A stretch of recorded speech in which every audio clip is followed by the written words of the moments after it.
하나님께서 오늘 우리에게 주시는 말씀은 에스더 9장 29절에서부터 32절까지 말씀입니다. 에스더 9장 29절에서부터 32절.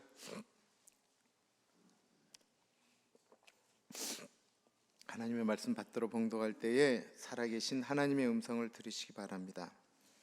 아비가일의 딸 왕후 에스더와 유다인 모르드게가 정권으로 글을 쓰고 부림에 대한 이 둘째 편지를 굳게 지키게 하되 화평하고 진실한 말로 편지를 써서 아하수에로의 나라 127지방에 있는 유다 모든 사람에게 보내어 정한 기간에 이 부림일을 지키게 하였으니 이는 유다인 모르드게와 왕후 에스더가 명령한 바와 유다인이 금식하며 부르짖는 것으로 말미암아 자기와 자기 자손을 위하여 정한 바가 있음이더라. 에스더의 명령이 이 부림에 대한 일을 경고하게 하였고 그 일이 책에 기록되었더라. 아멘. 구약 성경에 나오는 에스더에는 놀랍게도 하나님이라고 하는 단어가 한 번도 사용되어지지를 않습니다. 그리고 놀랍게도 한 번도 사용되어지지 않았지만 하나님이 우리의 인생을 어떻게 이끌어 가시는지 간증하는 아주 놀라운 책입니다.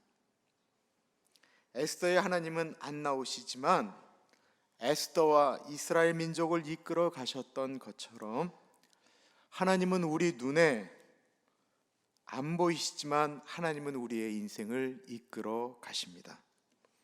그리고 그 보이시지 아니하시지만 우리 귀에 지금 들리지 아니하시지만 우리 손에 만져지지 아니하시지만 지금 이 순간 이 시간 이 자리에 하나님은 우리와 함께 계십니다. 에스더는 이스라엘이 나라를 잃고 바벨론의 포로로 있던 시기에 되어진 이야기입니다. 이스라엘 사람들이 바벨론의 포로로 잡혀갔을 때 위대한 역사적인 바벨론 왕 아하수에로 왕의 왕비 자리가 공석이 되게 됩니다. 그때 그 왕비 자리에 피택된 유대인 여자의 이름이 바로 에스더입니다. 에스더의 원래 히브리 이름은 하다사였습니다. 하다사는 아름다운 나무라는 뜻을 가지고 있습니다.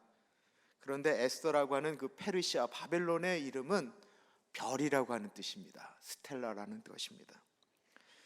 에스더는 사촌 오빠인 모르드게의 충고를 따라서 그 왕비를 뽑는 피택되는 자리에 나아갈 때에 유대인인 것을 숨겼습니다.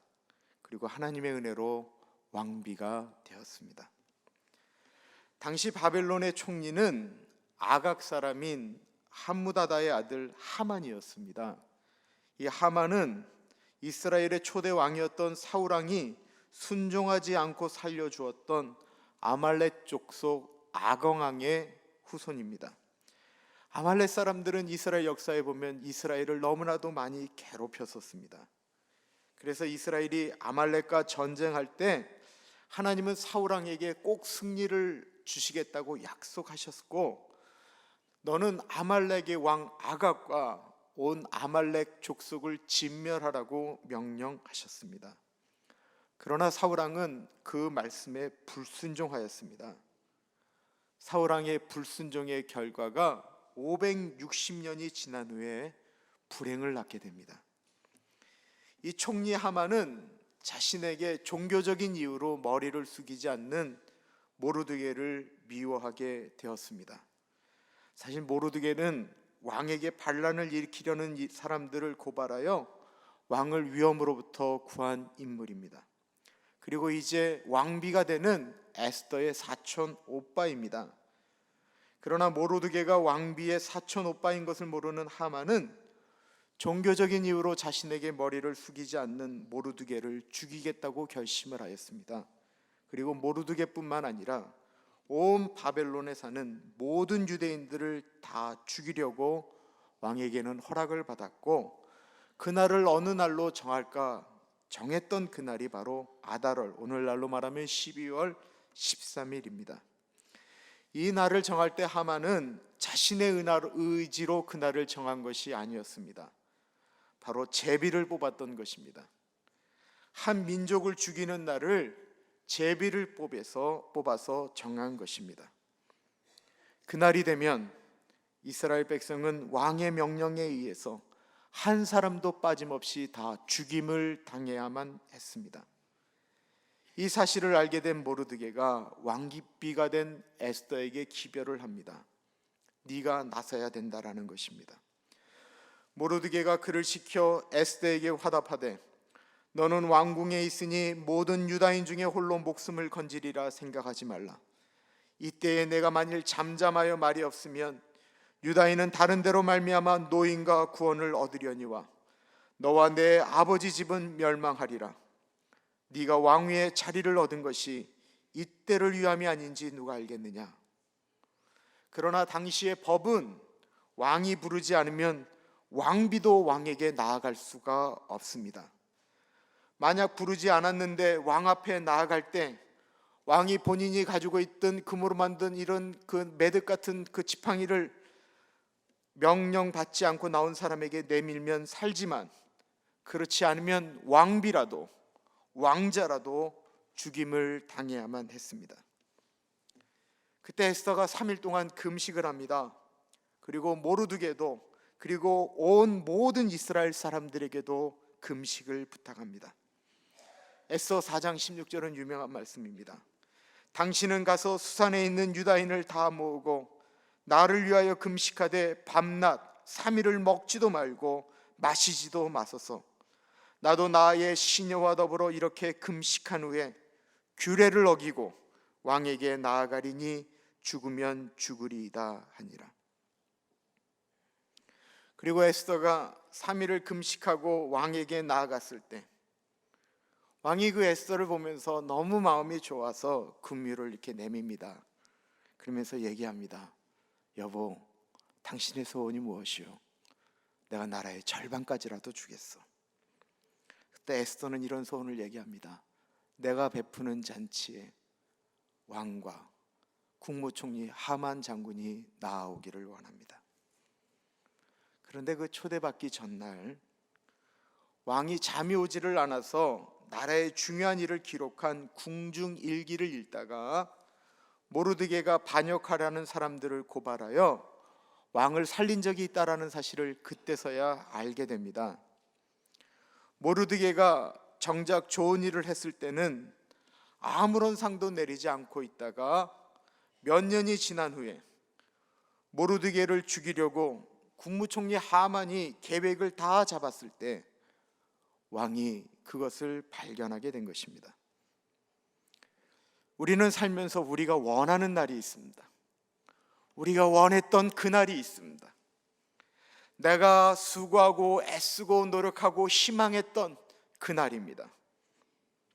모르드게는 인생을 살면서 어쩌면 반역하는 사람들을 발견하고 알려준 그날을 자신이 꿈꿨던 그날로 여겼는지도 모르겠습니다. 그러나 내가 원했던 그날에는 아무도 알아주지 않아서 우리는 힘들어하고 어려워할 때가 종종 있습니다. 내가 한 그 일을 좀 알아주면 좋으련만 그날을 아무도 기억하지 않는다라는 것입니다. 그래서 우리는 아파하고 우리는 힘들어합니다. 그런데 하나님은 하나님의 때에 하나님의 정하신 방법으로 그날을 드러내실 때가 분명히 있다라는 것입니다. 왕이 옆에 사람들에게 묻습니다. 이런 훌륭한 일을 한 모르드게에게 우리는 무슨 상을 주었느냐라고 말입니다. 그랬더니 신하들이 말을 합니다. 우리는 아무것도 해준 것이 없습니다. 그때 마침 하만이 들어옵니다. 하만은 그날 모르드게를 잡아 죽이려고 큰 나무를 준비하고 왕에게 허락을 받으러 왔습니다. 그때 왕이 하만에게 묻지요. 왕이 존귀케 하려는 사람에게는 너는 어떻게 했으면 좋겠느냐라고 묻습니다. 하만은 왕이 자신을 존귀케 하려는 줄로 알고 생각을 하고는 다음과 같이 말을 합니다. 왕께 아뢰되 왕께서 사람을 존귀하게 하시려면 왕께서 입으시는 왕복과 왕께서 타시는 말과 머리에 쓰시는 왕관을 가져다가 그 왕복과 말을 왕의 신하 중 가장 존귀한 자의 손에 맡겨서 왕이 존귀하게 하시는 일을 원하시는 사람에게 옷을 입히고 말을 태워서 성중 거리로 다니며 그 앞에서 반포하여 이르기를, 왕이 존귀하게 하기를 원하시는 사람에게는 이같이 할 것이라 하게 하소서 하니라. 그러자 왕이 하만에게 그날 모르드게에게 그렇게 하라고 말을 합니다. 바로 그날이었습니다. 그날은 왕이 잠이 오지 않아서 궁중의 역사 일기를 읽었던 날이었습니다. 그날은 하만이 모르드게를 잡아 죽이겠다고 왕에게 허락을 받으러 왔던 날이었습니다. 그날은 모르드게가 원수의 손에 잡혀서 나무에 매달릴 뻔했던 날이었습니다. 그러나 그날은 하나님을 사랑하고 다른 사람에게 머리 숙이지 않은 모르드게를 하나님이 높이신 날이 되었습니다. 우리 사람이 계획하지 못하는 그날이 있다라는 것입니다. 잔치를 벌이면서 에스더는 왕에게 하만이 자신의 민족인 이스라엘을 멸하려고 계획했던 일을 고발을 합니다. 그러자 화가 난 왕이 그 잔치를 벌이던 자리에서 화가 나서 일어나 나갑니다. 그 사이에 하만은 에스더에게 살려달라고 부탁을 합니다. 그런데 화를 좀 누그러뜨리고 돌아오던 왕에게 마치 그 모습이 국무총리 하만이 에스더 왕비를 욕보이려고 하는 장면처럼 보였다라는 것입니다. 그리고 그날 하만은 모르드게를 잡아 매달아 죽이려고 했던 그 나무에 매달려 죽게 되었습니다. 얼마 전까지 왕과 하만의 관계는 뗄래야 뗄 수 없는 관계였습니다. 그런데 그 뗄래야 뗄 수 없는 관계 가운데 왕에 의해서 하만은 그렇게 죽게 된 것입니다. 사람의 관계가 그렇습니다. 그렇게 친하다가 원수가 되고 그렇게 미워하다가 목적에 의해서 친해집니다. 그래서 사람과 사람의 관계는 그렇게 허무할 때가 종종 있습니다. 자신의 이익을 따라서 사람의 관계는 그렇게 얄팍해지는 것입니다. 그러나 우리 하나님은 그러지 않으십니다. 하나님은 우리의 모습과 상관없이 우리를 떠나지 않겠다라고 약속하셨습니다.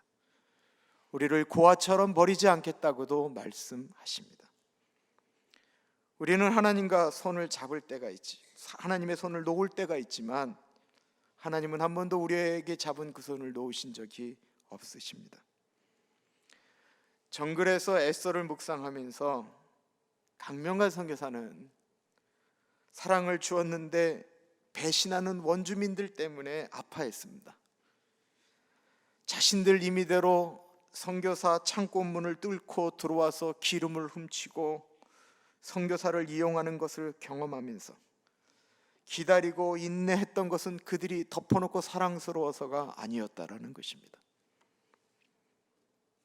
하나님이 강선교사를 사랑한 그 사랑을 강선교사가 기억했던 것입니다. 사랑 때문에 아마존에 들어갔다, 그 거짓말입니다. 강선교사는 예수님 때문에 들어간 것입니다. 예수님에게 받은 사랑을 기억하기 때문에 들어간 것입니다. 우리 선교팀이 사랑 때문에 거기 들어갔다, 그 거짓말입니다. 만약에 사랑 때문이라고 하면 강선교사의 가족들이 들어가야지요. 가족이라도 사랑 때문에는 아마존에 들어갈 수 없을 것 같습니다. 예수님이 그들을 사랑하신다라는 사실을 알기 때문에 들어간 것입니다. 교회의 예수 그리스도의 사랑이 아닌 목적을 지닌 사랑으로 치장된 관계는 얇을 수밖에 없습니다. 마지막 오는 날 아마존 그 바나아 마을을 떠나는 강선교사 집 앞에서 찬양을 불렀습니다. 제가 찬양을 하는데 뚱땡이가 찬양을 하니까 웃기도 하고 그냥 기타를 치는 제 주변에 이렇게 그냥 있었습니다. 다시 기회가, 그들을 볼 수 있는 기회가 있을지는 모르겠지만 제 지금 마음으로는 다시는 안 볼 것 같습니다. 그런데 강 선교사가 우리 선교팀에게 부탁을 하면서 처음으로 불러달라고 했던, 처음 알려준 노래가 있었습니다. 그 찬양의 가사는 우리에게는 친구가 있습니다. 그 친구는 참 좋은 나의 친구입니다.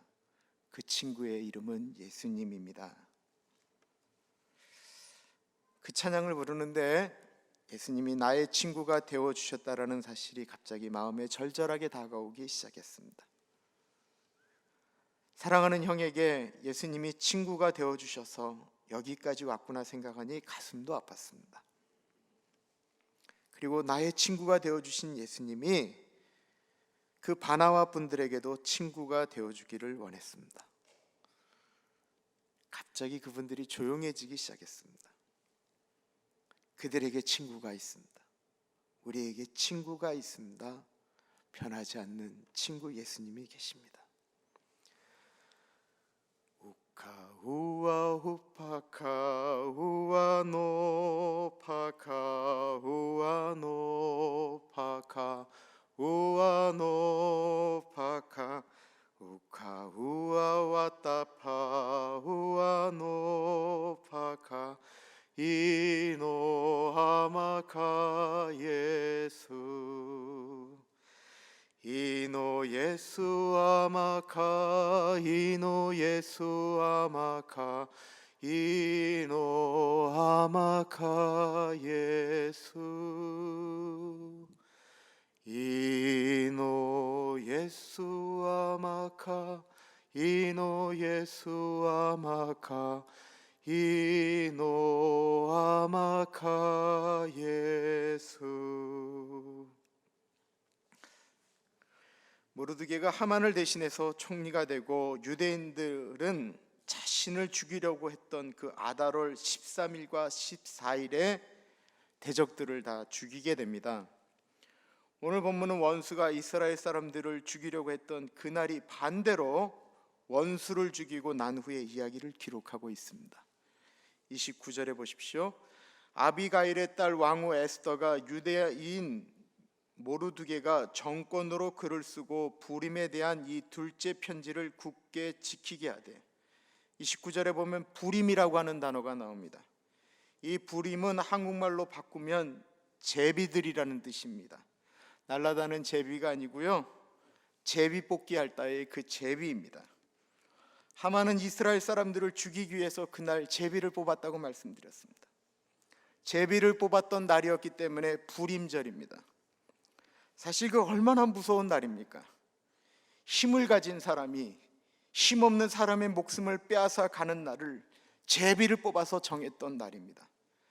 만약에 이 자리에 있는 저 김인철의 목숨을 어떤 힘 있는 사람이 아무 종이나 뽑았는데 한 달 후라고 생각해 봅니다. 앞으로 한 달이 지나면 나는 원수의 손에 죽어야 된다고 생각해 보십시오. 하루 잔다라고 하는 것이, 하루가 지나간다라는 것이 얼마나 무서운 일이겠습니까? 하루하루가 공포이고 날이 지나간다라고 하는 것, 해가 뜬다라는 것, 해가 진다라고 하는 것이 얼마나 무서운 일이겠습니까? 그리고 그날이 가까이 온다라는 것입니다. 두렵고 절망의 날입니다. 그런데 그날, 그 당일에 역전이 일어난 것입니다. 슬픔이 변하여 기쁨이 된 그날입니다. 애통이 변하여 활치가 된, 환희가 터진 그날입니다. 에스더를 묵상하면서 가장 많이 다가온 단어가 있다고 한다면 바로 그날이라고 하는 단어였습니다. 아마존에 들어간 날은 월요일 밤이었지만 강 선교사가 사역하는 곳으로 들어간 것은 수상 비행기를 타신 분들은 목요일에, 그리고 경비행기를 타고는 금요일 날 들어갔습니다. 도착하자마자 숨이 이렇게 확 더운 게 느껴집니다.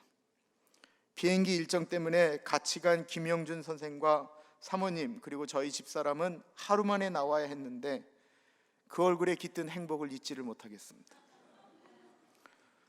목요일 날 들어갔지만 박신희 집사님은 우리와 같이 5일을 더 머물러야 했기 때문에 그 떠나가는 경비행기를 탄 분들을 보면서 울었습니다.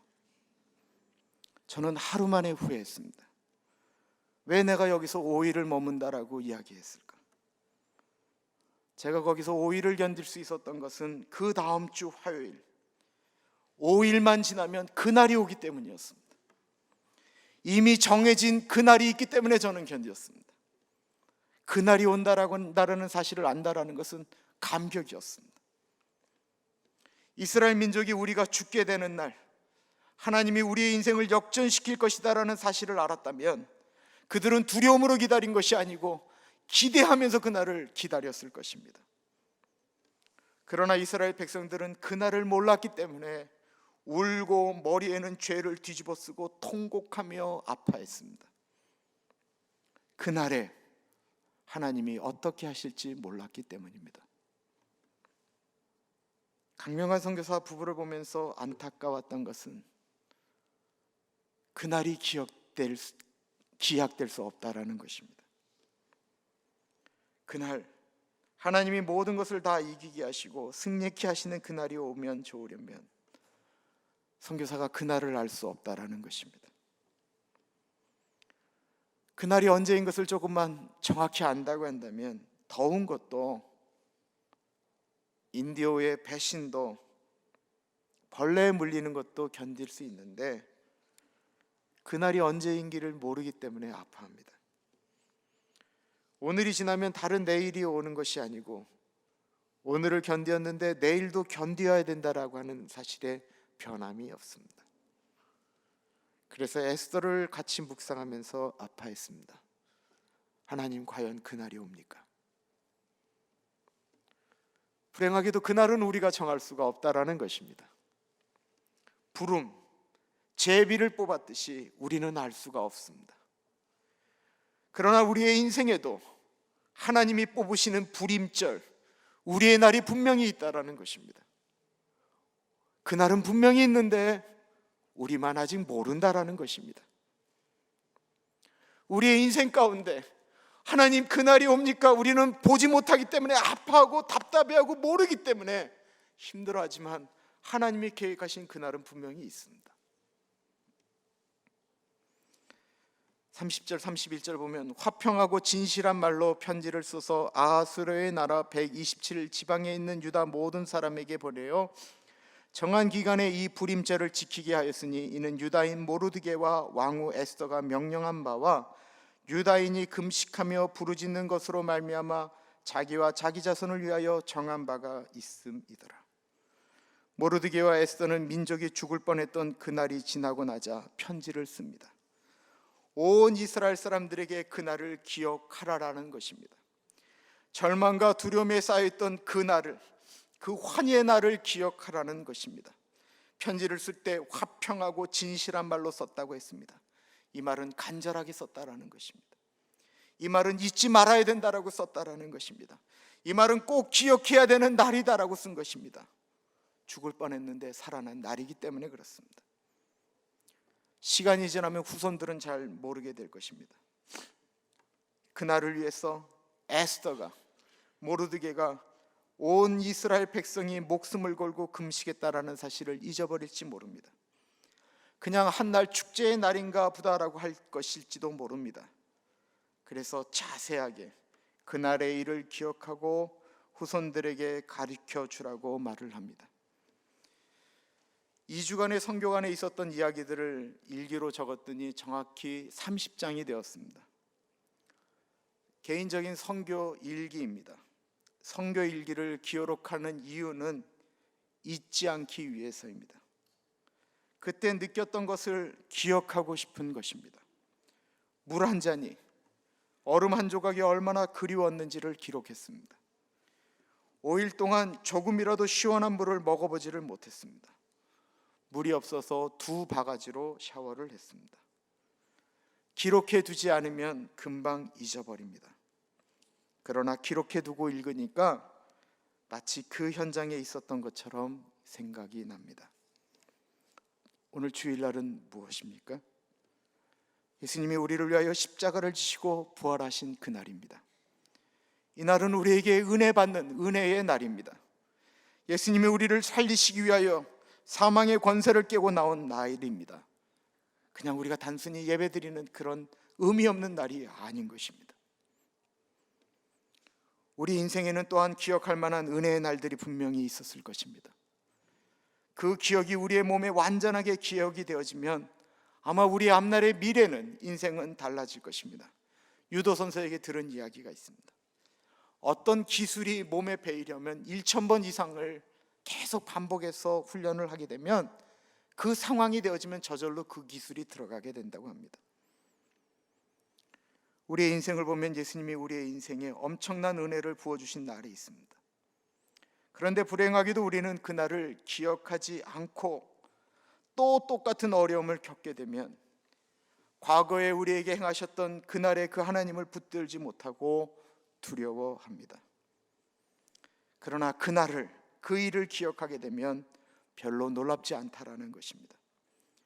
왜냐하면 기억하게 되면 그까짓것 할 것이기 때문입니다.